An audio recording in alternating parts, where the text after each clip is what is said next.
Assalamualaikum warahmatullahi wabarakatuh. Apa kabar kawan-kawan semua? Jumpa kembali dengan Hannibal Intense Story. Kawan-kawan tahu ada orang namanya Snoek Oorgroenje?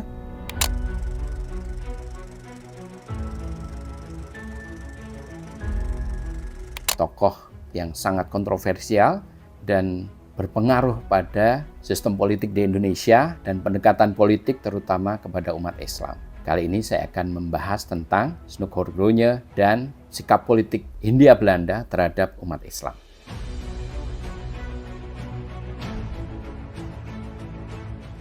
Pergerakan umat Islam di Indonesia mulai diperhitungkan oleh pemerintah Hindia Belanda sejak munculnya beberapa kasus pemberontakan umat Islam di Indonesia.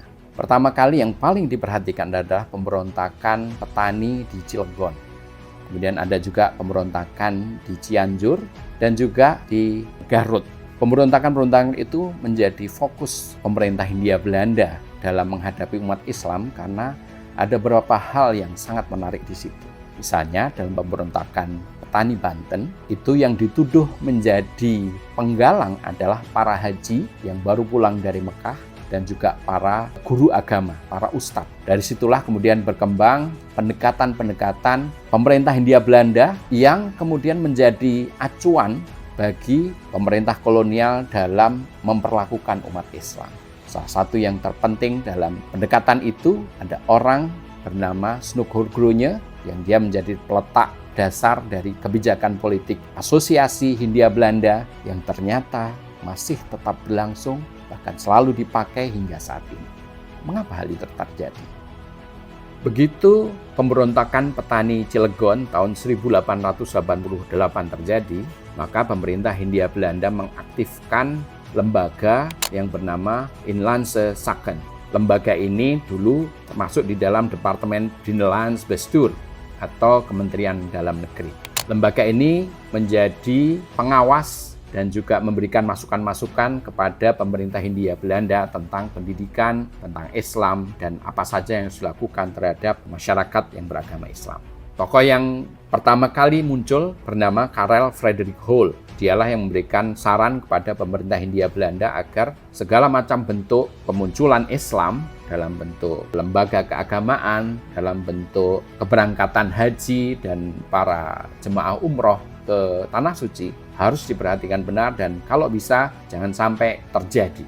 Kemudian setelah Karel Frederik Hol muncul selama sekitar 14 tahun dia menjabat dan kemudian ada tokoh baru yang datang dari Hindia Belanda tokoh itu bernama Snoek Oorgroenje. Dia menjadi pengganti Hol pada tahun 1904 setelah dia sebelumnya mengikuti ekspedisi Jenderal Van Heerts ketika menginvasi Aceh. Kita tahu bahwa pemerintah Hindia Belanda ketika menginvasi Aceh sebagai wilayah yang paling terakhir tunduk pada pemerintah Hindia Belanda, pemerintah Hindia Belanda melakukannya dengan kejam, menekan dengan keras dan tanpa ampun, sehingga banyak warga Aceh yang menjadi korban. Snoek Oorgroenje ini juga punya pengalaman ketika dia banyak belajar ke Mekah. Snoek Oorgroenje dikenal sebagai tokoh orientalis yang ahli dalam bahasa Arab. Dalam fikih dia juga sangat memahami dan bahkan ketika sedang berada di Jawa Barat, dia kemudian diambil menantu oleh penghulu di Pasundan. Ini sangat luar biasa karena dia seorang orientalis yang sangat kuat, sangat berpengaruh, tapi di kalangan umat Islam dia bisa menyaru, dia seolah-olah menjadi seorang muslim. Dari Snoek Oorgroenje inilah kebijakan-kebijakan kantor voor Inlandse Zaken ini menjadi sangat solid karena dia kemudian memberikan beberapa usulan yang cukup menarik. Salah satunya misalnya Snoek menjelaskan bahwa dalam agama Islam tidak dikenal lapisan kependetaan atau paus seperti agama Kristen. Karena orang Belanda dulu mengira bahwa di kalangan umat Islam, terutama di Indonesia, ada strata-strata seperti itu. Ada semacam pendeta atau paus. Dia juga memberikan masukan bahwa para kiai itu tidak sepenuhnya a priori fanatik. Begitu juga dengan penghulu. Bahkan penghulu ini bisa menjadi bawahan pemerintahan pribumi dan bukan atasan dari misalnya Demang atau Adipati dan sebagainya. Ulama independen juga bukan kelompok orang jahat. Mereka hanya menginginkan ibadah haji. Jadi kalau selama ini, tahun 1088 ketika terjadinya pemberontakan Cimareme itu terjadi, itu para ustadz itu dicurigai dia membawa ide pan-islamisme dari Arab Saudi untuk dibawa ke Indonesia dan menjadi sebuah negara Islam di Indonesia. Si Snoek ini memberikan arahan pada pemerintah Hindia Belanda bahwa orang yang pergi haji itu tidak berarti fanatik, dia hanya ingin melaksanakan ibadah. Sebagai seorang muslim melaksanakan rukun Islam yang kelima. Sebenarnya, nah ini yang sangat penting dari saran Snoek adalah bahwa musuh kolonialisme itu bukan Islam sebagai agama, tapi Islam sebagai politik. Disinilah kemudian Snoek memberikan arahan kepada pemerintah Hindia Belanda, kalau orang Islam masih melaksanakan ibadahnya, termasuk ibadah haji, itu nggak ada masalah. Tapi kalau sudah berurusan dengan politik, dengan organisasi, keagamaan yang solid, dari awal mereka harus ditumpas. Itulah pesan dari Snoek Hurgronje kepada pemerintah Hindia Belanda.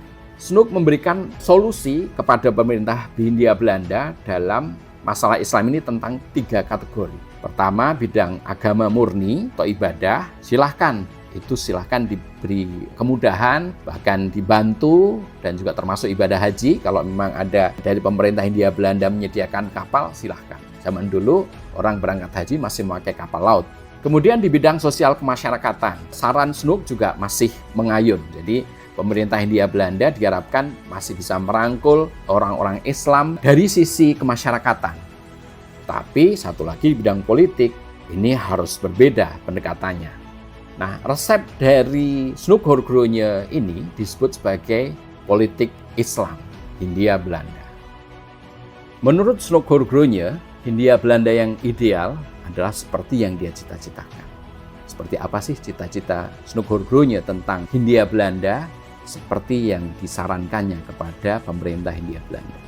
Menurut Snoek Hurgronje, kaum muslimin yang taat itu tidak diharapkan untuk mengembangkan ikatan Hindia Belanda yang kuat seperti cita-cita Snoek dan pemerintah Hindia Belanda. Mereka menganggap kaum muslimin yang taat itu sudah berada di belakang. Mereka tidak dibutuhkan dalam upaya membentuk Hindia Belanda seperti cita-cita mereka.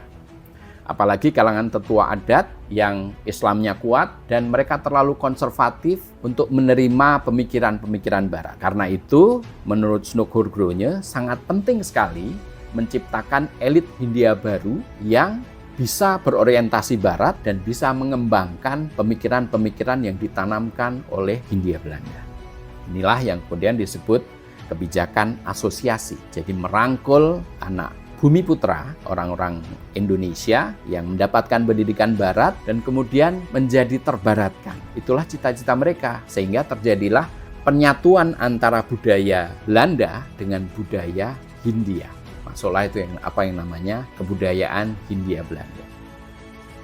Upaya menciptakan negara Belanda Raya dengan Hindia Belanda berada di dalamnya, itu menjadi cita-cita yang sangat kuat di mereka. Antara Hindia Belanda di Nusantara ini dengan Belanda di Eropa diharapkan menjadi satu kesatuan yang akan melanggengkan pola kolonialisme mereka, tapi dengan cara yang sifatnya asosiatif. Yang menarik dari dampak politik etis dan juga pendekatan Hindia Belanda terhadap kaum muslimin adalah munculnya elit politik Islam di tengah suasana kolonialisme.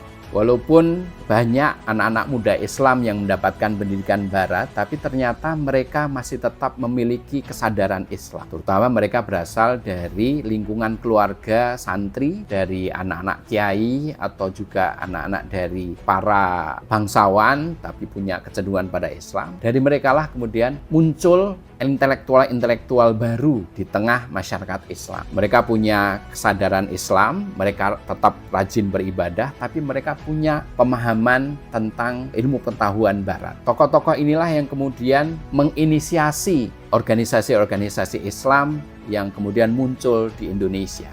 Beberapa tokoh, misalnya ada Raden Syamsurizal, dia adalah ketua Young Islamitenbond pertama.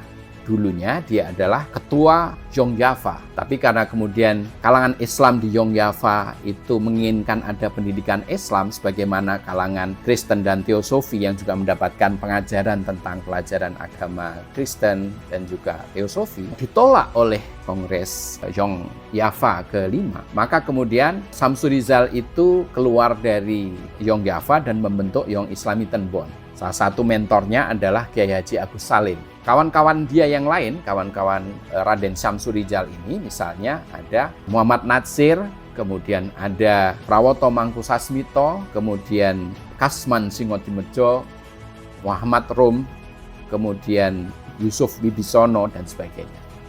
Mereka ini belajar sampai tingkat AMS, tingkat sekolah menengah atas. Selain mendirikan Yogyakarta, para intelektual muda Islam ini juga mendirikan organisasi yang lain seperti SIS, Studenten Islam Study Club. Kalau yang wanita itu membentuk Young Islamiten Bond Dames Afdeling. Dari mereka lah kemudian muncul pemikiran-pemikiran baru tentang keislaman dan juga tentang ilmu pengetahuan. Mereka lah yang menjadi mentor-mentor dalam pergerakan kemerdekaan Indonesia selanjutnya dari sisi masyarakat Muslim.